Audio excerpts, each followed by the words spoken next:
The Leroy Greene baseball team has received a shot in the arm from 4 newcomers this year. That's right. Our Brian Mueller tells us the team receiving these players with open arms at a time when the team really needed them most.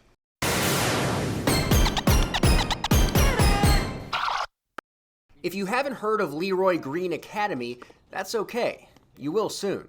The biggest question that everybody asks is, where are you guys at? Who are you? And while the Lions are happy to let you know, they'd rather let their bats do the talking.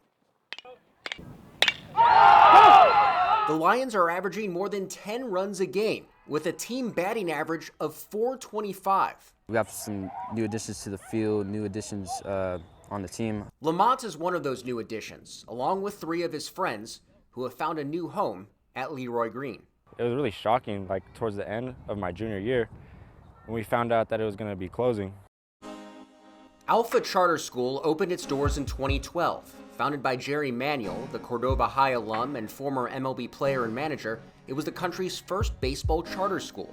But a decade later, Alpha closed due to low enrollment and lack of funding, leaving its 42 students in limbo. It was kind of a weird feeling because knowing that was going to be my last year playing with those guys and my last year at that school. I think it hurt a lot of us because it was such a shock. But that shock also spurred a miraculous run for the Angels in their last year, winning a section championship and a runner-up finish in the NorCal playoffs. Our mantra was to go out with a bang. That gave us, me, and the rest of the team some motivation. But no amount of runs or wins were able to make up for the dollars and cents needed to save the school. The Angels needed a new landing spot, and for 4 of them, that was Leroy Greene. As it got into August, all of a sudden they just started popping up. It was just, hey, nice to meet you. I saw you play last year. You're pretty solid. I'm glad you're here. Talking with my friends and like where they were going to go play, and then we just all decided Leroy Greene. One of the key factors in that decision was a game Alpha played against the Lions last year. Those Alpha kids really saw what we were doing. Our dugout was just engaged. We're alive. We're loud. We're vocal. And I really think that's what what really kind of drew them over. What made us stand out? I noticed that the camaraderie that this team had when we played against them, and it was something that I wanted to become a part of.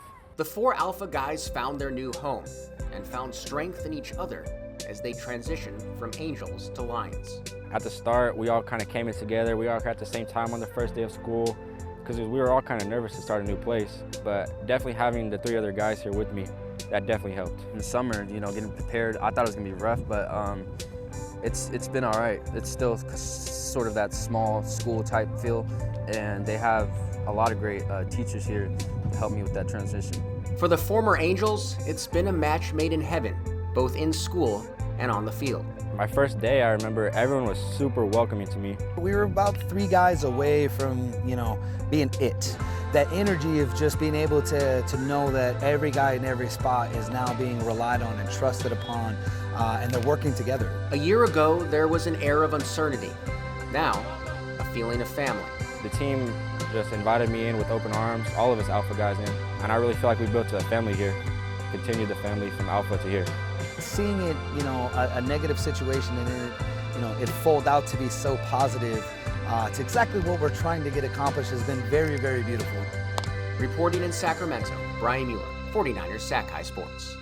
The 4 Alpha guys say they loved their time as Angels, but they are now hungry to win another section title, this time as Lions.